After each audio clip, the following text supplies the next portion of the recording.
এবার সত্যি করে বল, তোর নাম কি? আমার নাম শফিক শেখ।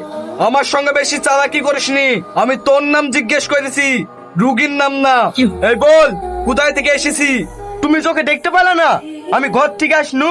তুই খুব বাড়াবাড়ি করছি। এখনো বলছি সত্যি কথা বল। ছেলের মাকে বলছি এক নিঃশ্বাসে টিউবওয়েল থেকে এক গ্লাস পানি নিয়ে আসো, আর তোমাকে বলছি দক্ষিণ সাইডে থেকে একটা নিম গাছের ডাল কেটে নিয়ে আসো।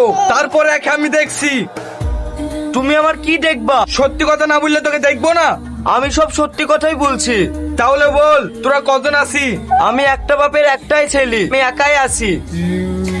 যাও, চাকদার সাথে বলতে বল। ভালোই ভালোই বলছি, এখান থেকে চলে যা, না হলে বোতলে বন্দি করে সারা জীবন আটকে রাখবো। জীবনেও বেড়াইতে পারবি নি। বল যাবি কিনা? আমি আবার কুট যাবো? এ তো সুজা আঙুলে কেউ উঠবে না। বল যাবি কিনা, বল বল। ওপো, আমার গলায় কিন্তু খুব লাগছে। এটা বলো। আমার ছেলে গলায় লাগছে বলছে, একটু আস্তে ধরো না। এই চুপচাপ দেখ, ওর সঙ্গে যাই হোক না কেন, বাইরে থেকে কেউ নাক গলাবি নি।